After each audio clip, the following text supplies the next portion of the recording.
Long before Sweden was a kingdom, before even the word Sweden existed, the land lay beneath heavy sheets of ice. For thousands of years during the last ice age, glaciers covered Scandinavia, carving deep valleys, leaving behind lakes and smoothing the rocks that even today shine with a silvery polish under the northern sun. When the ice finally retreated around 10,000 years ago, hunters followed the reindeer northward.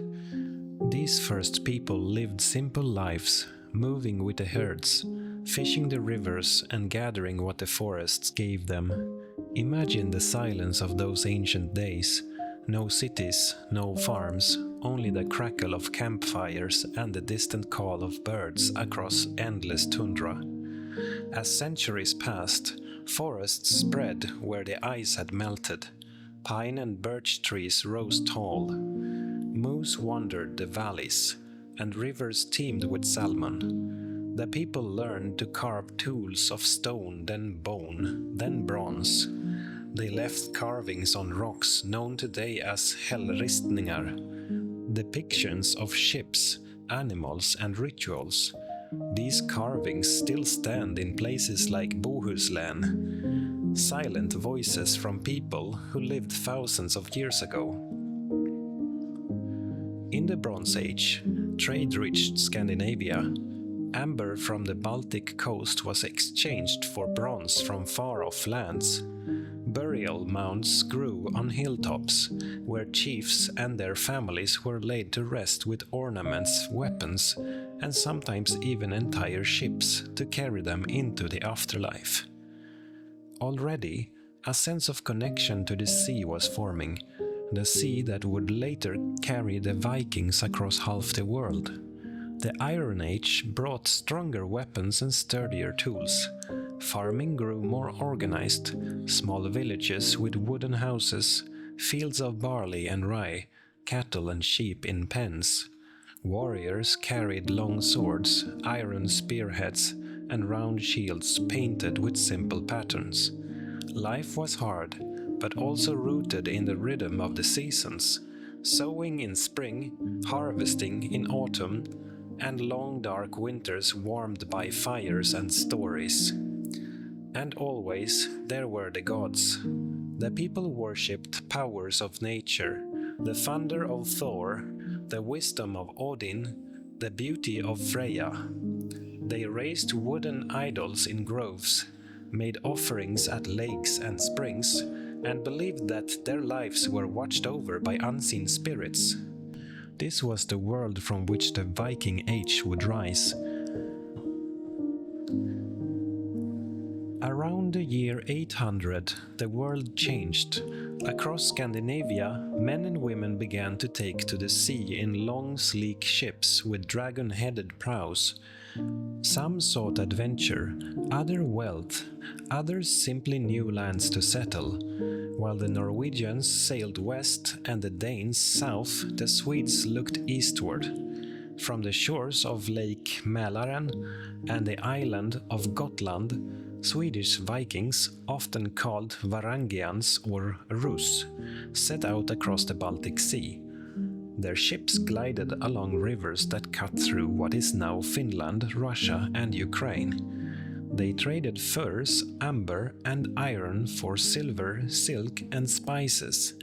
They founded settlements along the way, some of which would grow into great cities, Novgorod and Kiev among them. Legend tells of Rurik, a leader from Sweden, who around the year 862 was invited to rule over Slavic tribes. His dynasty, the Rurikids, would rule in Rus for centuries, linking Sweden's Viking Age to the very birth of Russia. Farther south, Swedish traders and warriors reached Constantinople, the shining capital of the Byzantine Empire. There they served as mercenaries in the Varangian Guard, the personal bodyguards of the emperor. Imagine the awe of a Swedish farm boy standing before the golden dome of Hagia Sophia. so far from the pine forests of home. But the Viking Age was not only trade and travel, it was also raids and battles. Swedish Vikings clashed with rival tribes, fought over trade routes, and sometimes returned home with treasure and slaves. At home, villages grew into trading towns. Birka on the Lake Mälaren became one of the most important. Life in Viking Sweden was harsh but vibrant. Families lived in longhouses of timber and turf, smoke curling up from central hearths. Men and women shared work, tending fields, weaving cloth, building ships, and raising children. Festivals marked the seasons, with feasts of mead, roasted meat, music, and the telling of sagas. By the 11th century, change was coming. Christianity spread northward, carried by missionaries and kings who saw the new faith as a path to unity and power.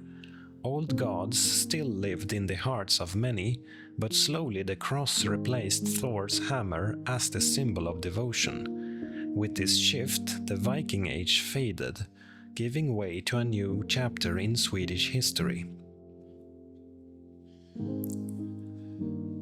Sweden's earliest kings are shrouded in legend. Names like Olof Skötkonung, who reigned around the year 1000, appear in the sagas. He is remembered as Sweden's first Christian king, and under his rule, coinage was minted with crosses instead of pagan symbols. Through the Middle Ages, Sweden was not yet a united kingdom, but a patchwork of regions. Svealand around Uppsala, Götaland in the south, and other areas, each with its own lords and customs. Kings rose and fell, sometimes by inheritance, sometimes by election, sometimes by the sword. The church grew in influence, building stone churches and monasteries.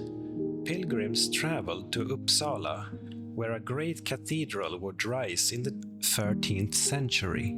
Education, once carried only through oral tradition, now flowed through Latin texts and clerical schools. Still, life for most people remained tied to the land. Peasants worked their farms, paid taxes in grain and cattle, and lived in wooden cottages, clustered in villages. Winters were long and dark, but community and tradition gave strength. By the late 14th century, Sweden's fate was bound to its neighbors. In 1397, the Kalmar Union was formed, joining Sweden, Denmark, and Norway under a single monarch. At least in theory, the three kingdoms were united. In practice, rivalry simmered, and Swedish nobles often resisted Danish control. This uneasy union would last more than a century, marked by shifting loyalties, uprisings, and the seeds of future independence. Sweden was not yet the great empire it would one day become, but the outlines of a kingdom were forming. A land of forests and lakes, farmers and warriors, bishops and kings, standing on the threshold of its own destiny.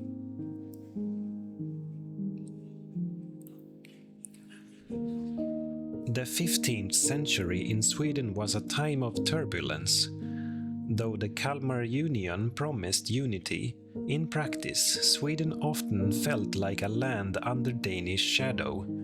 Danish kings sought to tighten control, while Swedish nobles defended their independence.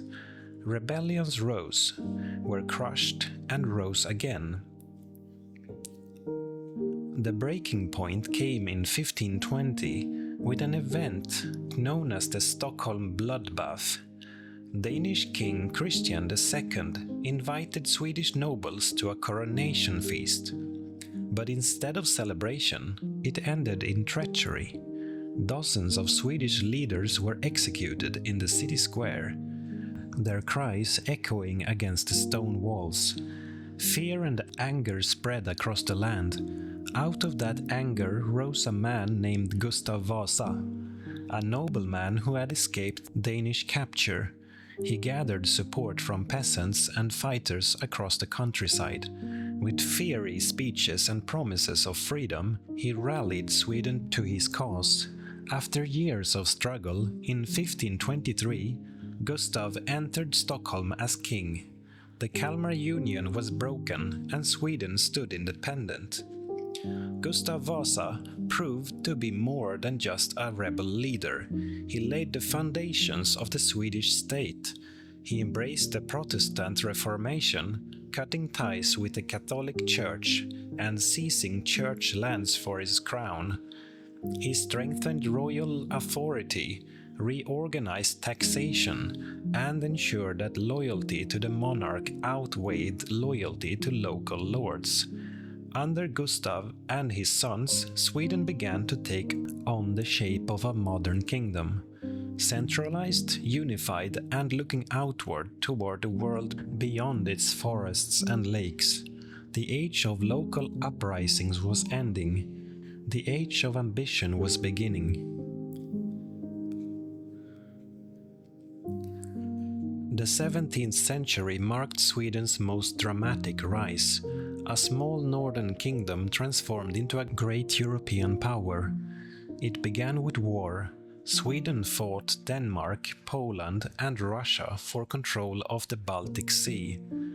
Victory brought territories in Estonia, Latvia, and Finland firmly under Swedish rule.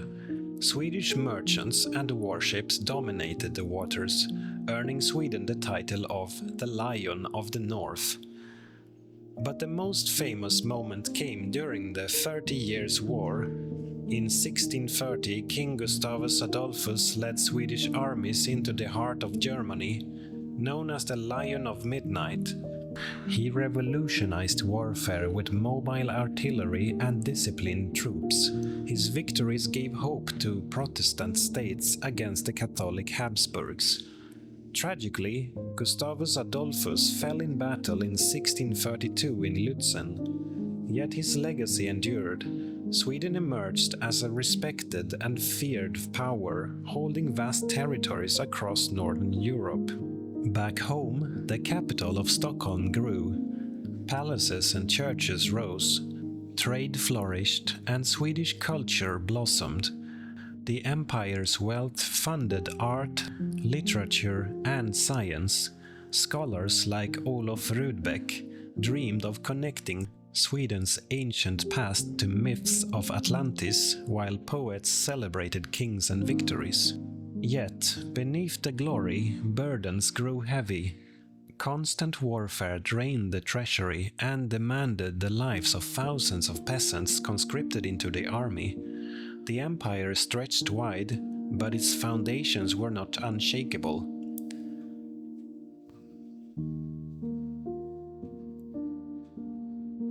The beginning of the end came with the Great Northern War. In 1700, a coalition of Denmark, Poland, and Russia united against Sweden.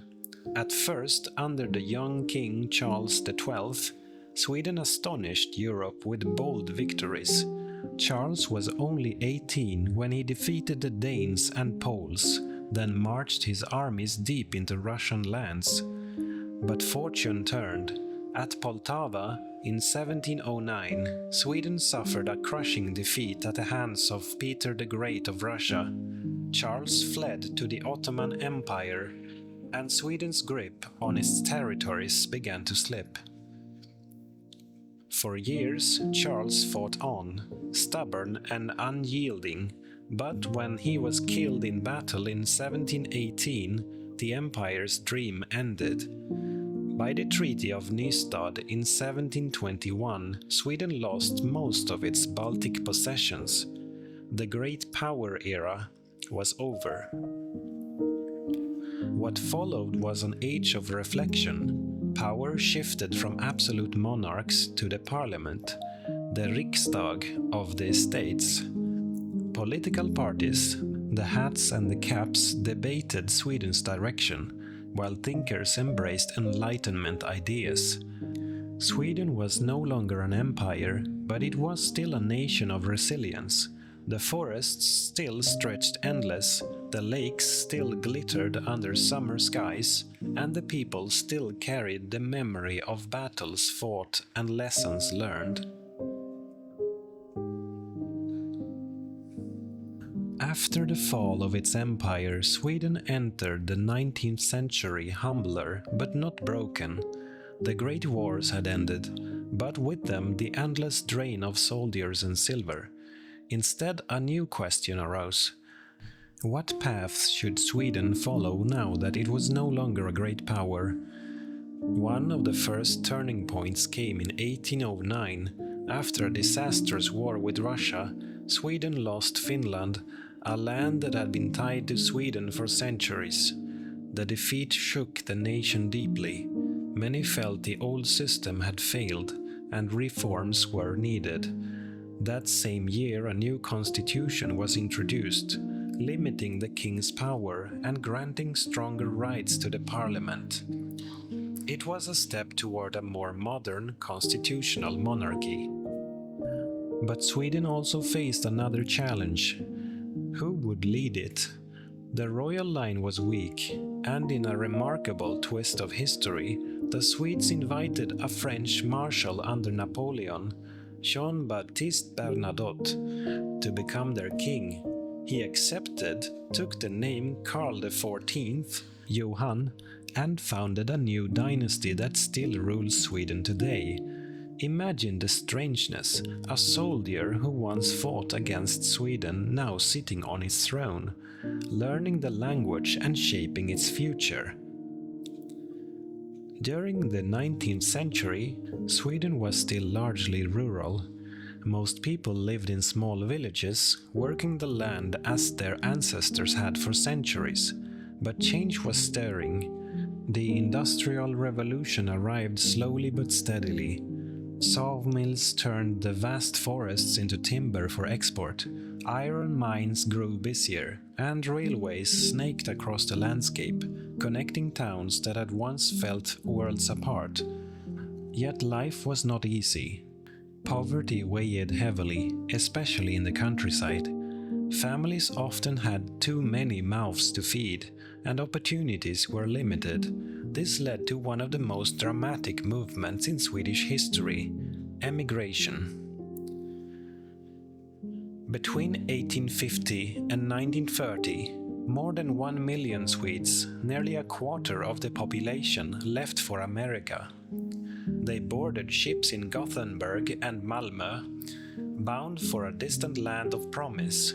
They carried trunks filled with bread, cheese, and hopes for a better life. Many settled in Minnesota, Illinois, and other parts of the Midwest, where they built farms and towns that still carry Swedish names today. Back in Sweden, reforms continued.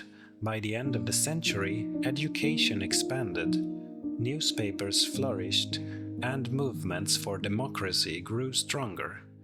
The old estates, nobility, clergy, burghers, and peasants gave way to a broader parliament. Slowly, Sweden was becoming a land not of kings and warriors, but of citizens with a voice.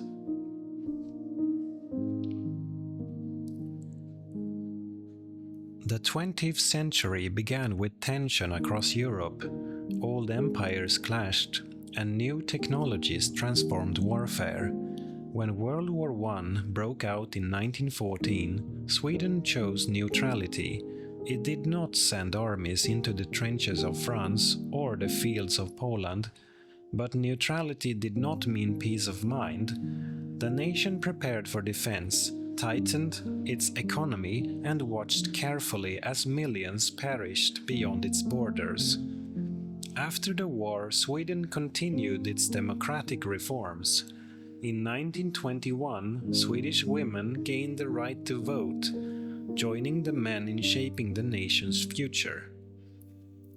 Political parties grew stronger, and the Social Democrats in particular began to rise, calling for policies that would protect workers and families from the harsh swings of industrial capitalism. Then came World War II. Once again, Sweden declared neutrality. It was not an easy choice.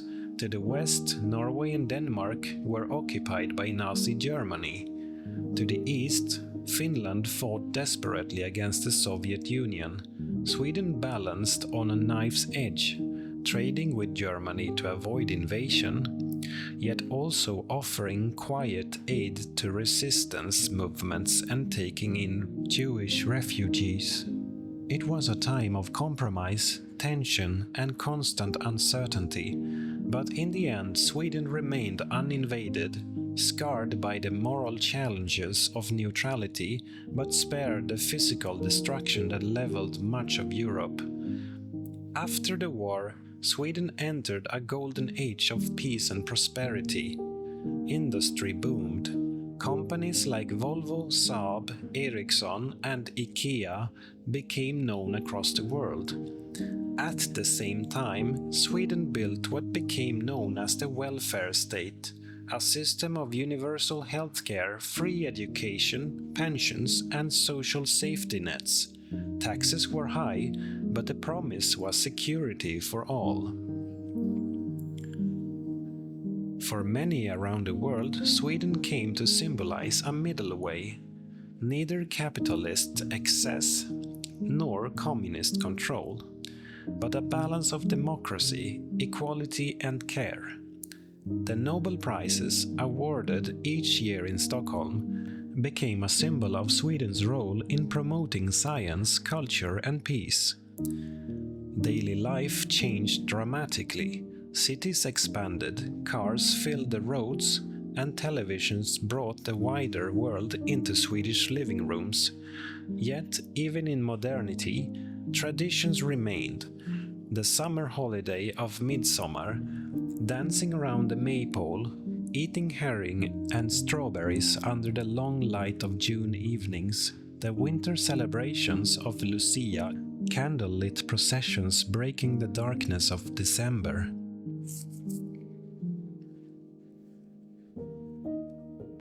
By the end of the 20th century and into the 21st, Sweden had become one of the most admired nations in the world, known for its stability, its innovation, and its calm diplomacy.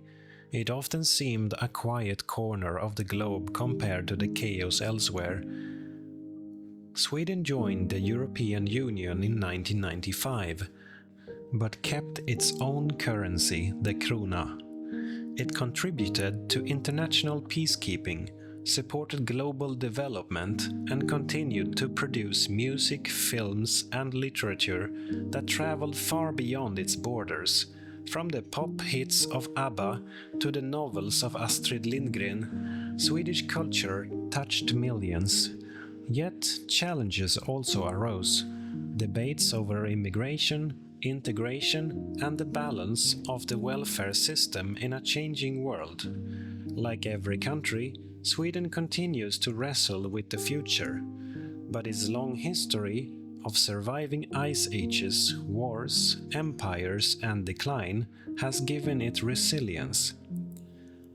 And now, as we reflect, we return to the land itself. Imagine Sweden not in the noise of parliaments or the bustle of factories, but in its quiet nature. The forests stretch endless, deep green and hushed. Lakes mirror the sky, smooth and still in the evening light. In the far north, the aurora dances, waves of green and purple across the frozen night. Sweden's story began with hunters following reindeer across the tundra. It passed through the clang of Viking swords, the roar of cannons on Baltic shores, the cries of emigrants leaving for distant lands, the hum of factories, the voices of voters, and the songs of summer festivals. From ancient chaos to modern calm, Sweden's history is long, winding, and rich. And yet, As you listen in this moment, it is only a story, a thread woven into the larger tapestry of human history. So let your mind rest on that thought. From ice to empire, from empire to welfare state, from struggle to peace. A land of stone and forest, of kings and commoners, of hardship and renewal.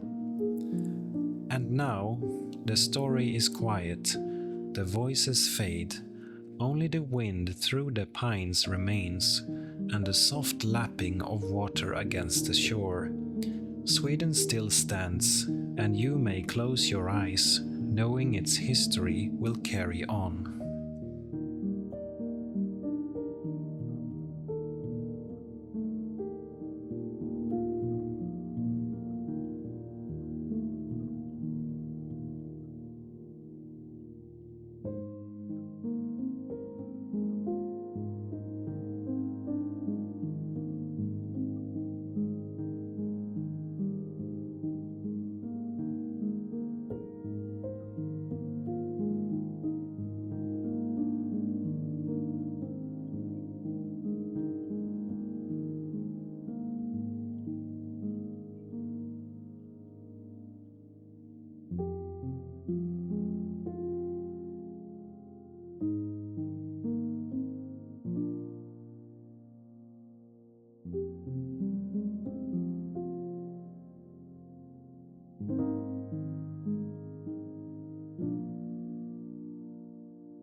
Du gamla, du fria, du fjällhöga nord. Du tysta, du glädjerika sköna. Jag hälsar dig, vänaste land upp på jord. Din sol, din himmel, dina ängder gröna. Din sol, din himmel, dina ängder gröna. Du tronar på minnen från fornstora dagar, då ärat ditt namn flög över jorden. Jag vet att du är, och du blir vad du var. Ja, jag vill leva, jag vill dö i Norden. Ja, jag vill leva, jag vill dö i Norden.